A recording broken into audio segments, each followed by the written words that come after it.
அவன் யார்? உவர்நீரில் பிறந்து தண்ணீரில் மடிவான் அவன் யார்? நீந்தத் தெரியும் மீனல்ல, நடக்கத் தெரியும் தலிகை சீவினால் தாகம் தீர்ப்பான் அவன் யார்?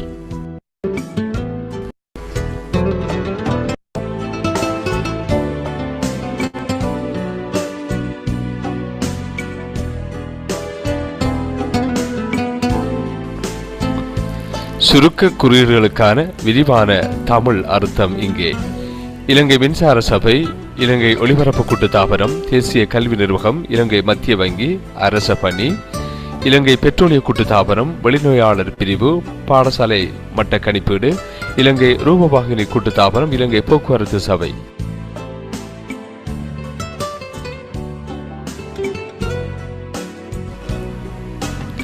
இனி வருடங்களில் வரும் நிறைவு விழாக்கள் பற்றிய விளக்கம். 1ஆம் ஆண்டு காகித விழா, 10ஆம் ஆண்டு தசாப்த விழா, 25ஆம் ஆண்டு வெள்ளி விழா, 50ஆம் ஆண்டு பொன் விழா, 60ஆம் ஆண்டு வைர விழா, 75ஆம் ஆண்டு பவள விழா, 80ஆம் ஆண்டு அமுத விழா, 100ஆம் ஆண்டு நூற்றாண்டு விழா.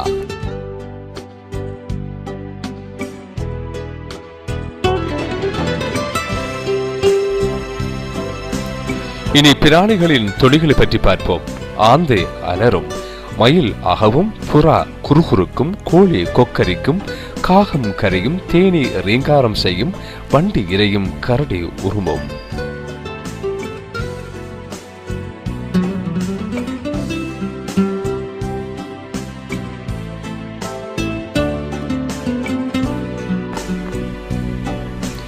நரி ஊளையிடும், எருமை எக்காலமிடும், பள்ளி சொல்லும், குதிரை கணைக்கும், யானை பிளிரும், தேவாங்கு அழும், சிங்கம் கர்ச்சிக்கும், குரங்கு அலப்பும்.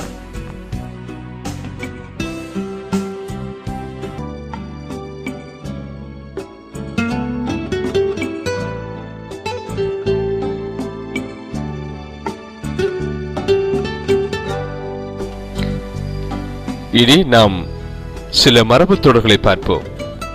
கைகூடுதல், சித்தி அடைதல், நுனிப்புள் மேய்தல், மேலெழுந்த வாரியாக படித்தல், பூசி மெழுகுதல், குற்றத்தை மறைத்தல், பொடி வைத்தல், தந்திரமாக பேசுதல், விழலுக்கு இறைத்தல், வீண் செலவு செய்தல், கடன் கடித்தல், இருப்பின்றி செய்தல், கரி பூசுதல், அவமானப்படுத்தல்.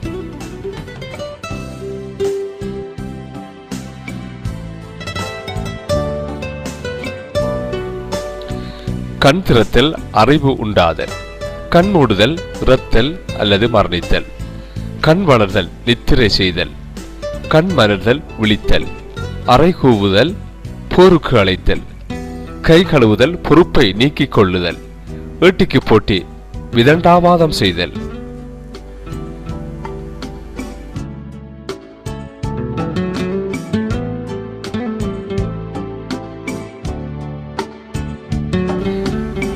பழமொழிகள் தரும் சில கருத்துக்கள். ஆத்திரக்காரனுக்கு புத்தி மத்தியமம், கோபம் சிந்தனைக்கு இடையூறு என்பதை இது சொல்கிறது. இறக்க போனாலும் சிறக்கப்போ வறுமையின் செம்மையை எடுத்து காட்டுகிறது. அன்பான சிநேகிதனை ஆபத்தில் அறியலாம், இது உத்தம நட்பை எடுத்து காட்டுகிறது. அரசன் எவ்வளி, குடிகள் அவ்வளி, முன்மாதிரியான தன்மையை காட்டுகிறது. ஆழம் அறியாமல் காலை விடாதே, ஆராய்ந்து செய் என்பதை காட்டுகிறது. எடுக்கிறது பிச்சை, ஏறுவது பல்லக்கு, வீண் பெருமையை சொல்கிறது.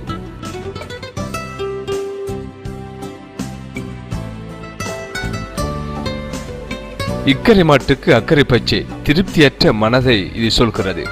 ஊருடன் பாய்க்கின் வேருடன் கெடும், பகை அழிவை தரும் என்பதை இது எடுத்து காட்டுகிறது.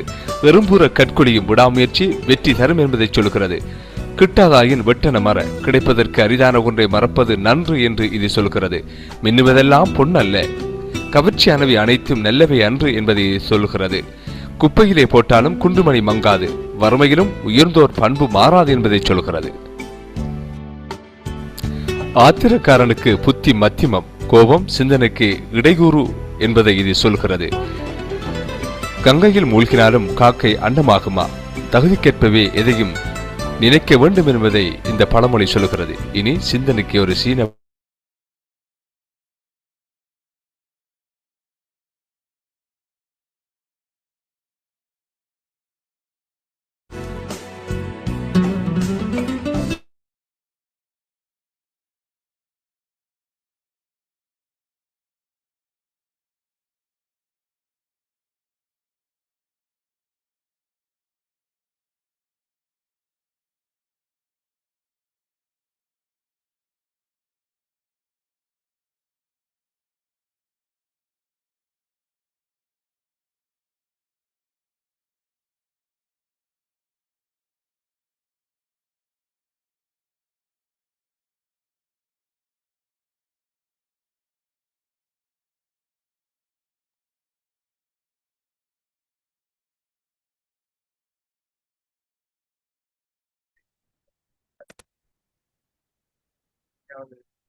இல்ல சார்.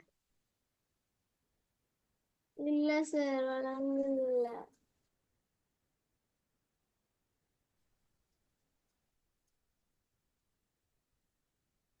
சரி ஓகே. இப்ப விளக்கம் நினைக்கிறேன். சார் வழங்குது. சரி ரைட் ஓகே. அதுல கவனிச்சு கொள்ளுங்க, 24 கேள்வியா பார்க்கணும் அது. சரியா ரைட் ஓகே. அதுல பாருங்க 24 கேள்வி. அருகில் உள்ள திண்ம உருவு தொடர்பாக தரப்பட்ட கூற்றுக்களுள் பிழையான கூற்றை தெரிவு செய்யும் சொல்றாங்க. அங்க பாருங்க இருக்கிறது வந்து உருளை. அதுல பிழையான கூற்றைத்தான் தெரிவு செய்ய சொல்லி இருக்கிறாங்க. 2 வட்ட முகங்களையும் ஒரு வளைந்த மேற்பரப்பையும் கொண்டது, அது சரி. 2 வளைந்த விளிம்புகளை கொண்டது, அதுவும் சரி. 2 நேர் விளிம்புகளையும் 3 முகங்களையும் கொண்டதுன்றது பிழையான கூற்று. 3 முகங்கள் இல்ல, 3 மேற்பரப்பு தான் இருக்கு. முகங்கள் 2 தான் இருக்கு. ஆகவே அதுக்கு பிழையான கூற்று என்று சொல்லி பார்த்தாங்கன்னு சொன்னா, இதுல இப்ப இருக்கிறாங்கள்ட்ட நான் கேள்வி கேட்பேன், என்ன முடியக்குள்ள இதை சொல்லணும். சரியா இதை விளங்கப்படுத்துறது தெரியணும். விளங்காத கேட்டு செய்து கொள்ளுங்க. ஜாயின் பண்ண ஆக்கள் அவ்வளவு பேருமா சும்மா இருக்கக்கூடாது. ரைட், கவனிச்சு கொள்ளுங்க. நான்முகியின் உச்சிகளினதும் விளிம்புகளினதும். உங்களுக்கு தெரியும் நான்முகிக்கு உச்சிகள் வந்து 4 இருக்குது. அதாவது விளிம்புகள் சந்திக்கின்ற இடம் தான் உச்சி. இந்த ஒரு உச்சி, 2 உச்சி, என்ன அதே போல 3 உச்சி, 4 உச்சி இருக்கு. விளிம்புகள் வந்து பாத்தீங்கன்னு சொன்னா 6 விளிம்புகள் இருக்கு. முகங்கள் வந்து பாத்தீங்கன்னு சொன்னா 4 முகங்கள் இருக்கு. அப்ப இதுக்கு ஷார்ட்கட் என்னன்னு சொன்னா சாமியால் 446. அதாவது 4 உச்சி, 4 முகம், 6 விளிம்பு. ஆகவே அதோட கூட்டுத்தொகை பாத்தீங்கன்னு சொன்னா 14 இருக்கு.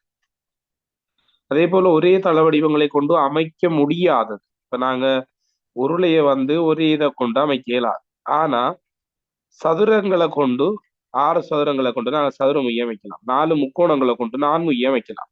ஆகவே அமைக்க முடியாதுன்னு சொல்லி பாத்தீங்கன்னு சொன்னா என்ன விடைய அதுக்கு வந்து உருளையா இருக்கு. ஒரே தள வடிவங்களை கொண்டு அமைக்க முடியாதுன்னா சதுரமுகிக்கு 6 சதுரம் இருந்தா அமைக்கலாம். நான்முகிக்கு 4 முக்கோணம் இருந்தா, உருளைக்கு வட்டம் இருந்தா அமைக்கலாம் தானே. யாராவது ஏதாவது கைக்கு போறீங்களா? அவை அதுக்குள்ள இருக்கிறது வந்து ஒரே இதை கொண்டு அமைக்க முடியாது, உருளையா இருக்கு. அடுத்த பாருங்க, உருவில் தரப்பட்டுள்ள கடதாசி முறிந்த கோட்டின் வழி. இது செய்து பார்த்தா சொல்லுங்க அப்ப என்ன விட வரும் என்று சொல்லி.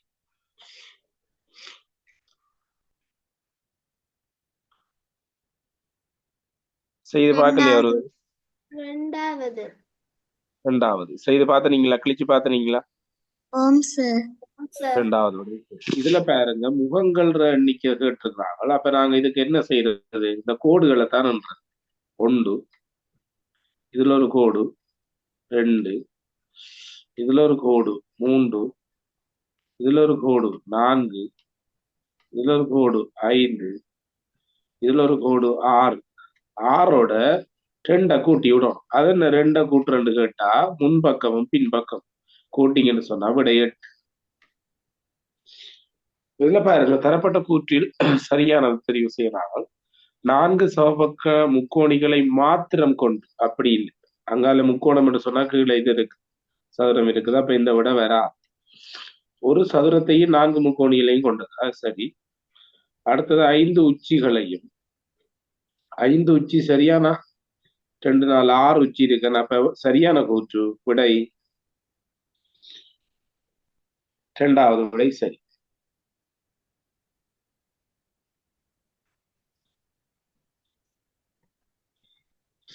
இத பாருங்க. உருவை கோடுகள் வழியே வெட்டும் போது எத்தனை சிறிய மரக்குற்றிகளை கிடைக்கும் என்று சொல்லி கேட்கிறார்கள். கோடுகள் வழியே தானே வெட்ட சொல்றாங்க. அப்ப இதுல பாத்தீங்கன்னு சொன்னா 1, 2, 3, 4 இருக்குது. அப்ப இதால வெட்டக்குள்ள அங்காலையும் 4 பேர். அப்ப 4 4 விடை 8ஆக இருக்கு. என்னதான் சுயசாமி விளாங்குதா? Right, okay. இதை பாருங்க, முதலில் தரப்பட்டுள்ளத உருவை இப்ப இதுக்குள்ள வைக்கக்குள்ள எது வரும் என்று கேட்கிறான். இது சரியான விடை. இதுல பாருங்க, இதுல இப்படி வைக்கக்குள்ள இப்படி ஒண்ணு வரப்போகுது, இப்படி ஒண்ணு வரப்போகுது. இதுல நடுவுல வட்டமும் ஒரு இதுவும் வரப்போகுது. அப்படி பாத்தீங்கன்னு சொன்னா அதுக்கு சரியான விடையாவாது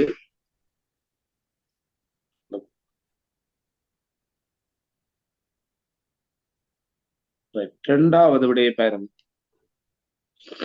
சரியா இருக்கு.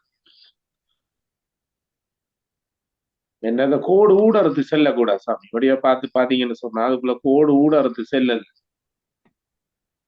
இதுக்குள்ள பாருங்க, கோடு அங்கால ஊடறுத்து போகல, இதுக்குள்ள ஊடறுத்து போகுது, இதுக்குள்ளேயும் போகுது. அதாலதான் அந்த விடை சரி. இதுல பாருங்க, வெட்டுருவி மடித்து ஒட்டுவதால் பெறப்படுவது 6 சதுர முக்கி 6 சதுரங்கள் ஆகவே சதுரம் ஈவன். உருளையை உருவாக்க பொருத்தமானது 2வது விடை சரி.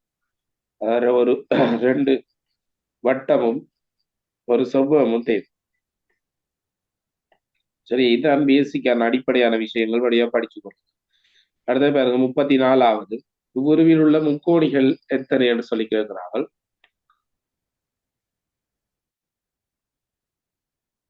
சரி, அதுல எத்தனை முக்கோணிகள் இருக்குன்னு சொல்லி நாங்க நேரடியாவே எண்ணி பார்ப்போம்.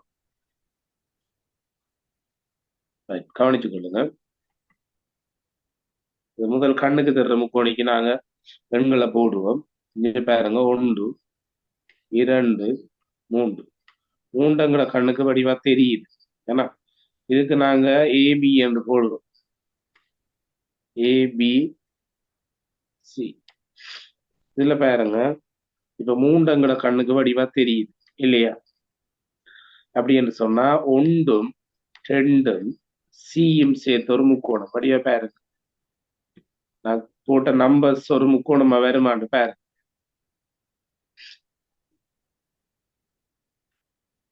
அடுத்தது 3ம் ஏயும் 2ம் சேர்த்து ஒரு முக்கோணம்,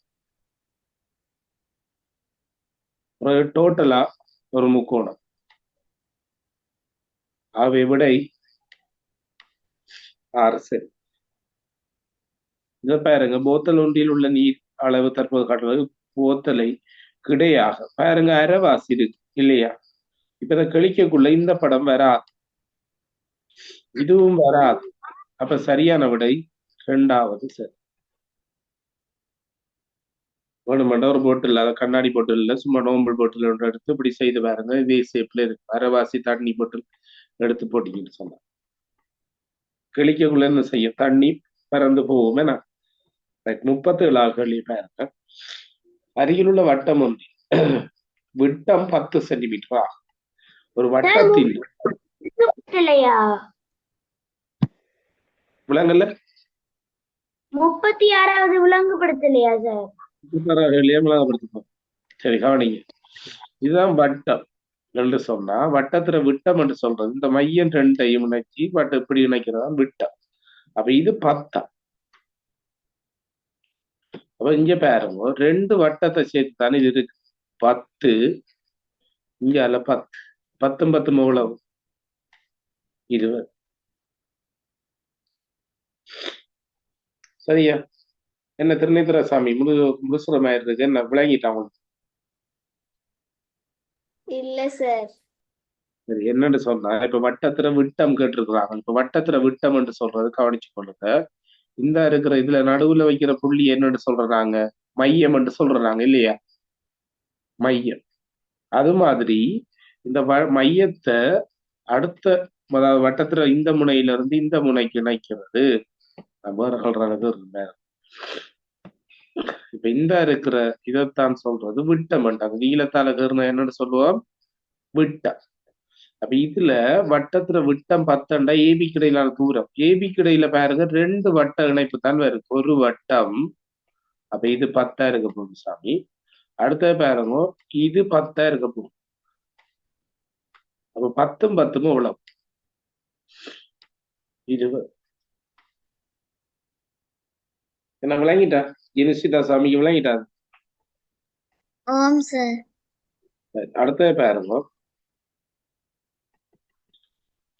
37வது கடதாசி அதே மாதிரி மடிச்சு வெட்டுனீங்கன்னு சொன்னா விடை வெட்டி காட்டினார்கள் 2வது விடை சரியா இல்ல முதலாவது விடை சரியா? சொல்லுங்க பாப்போம்.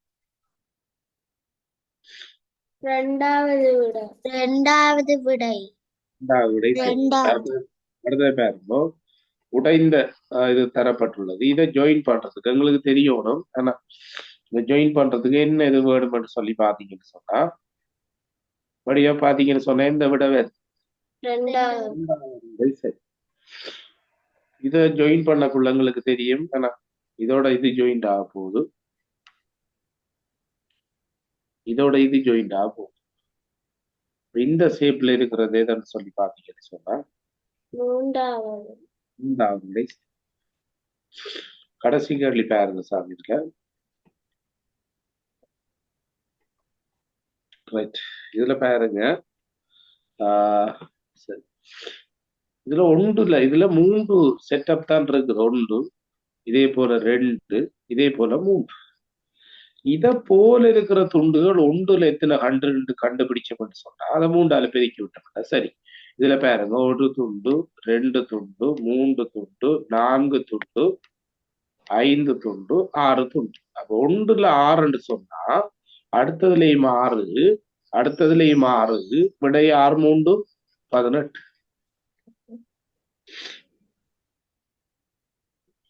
சரியா? ரைட். இந்த திறன் உங்களுக்கு தந்திருக்கிற மாடிக்கு ஒரு பாருங்களேன். இந்த 14வது திறன் இல்ல தானே? என்ன அது இல்லைன்னு சொன்னா தேவையில்லை. என்னன்னு சொன்னா அந்த திறன் இப்ப மாறலன்றதுக்காக அதை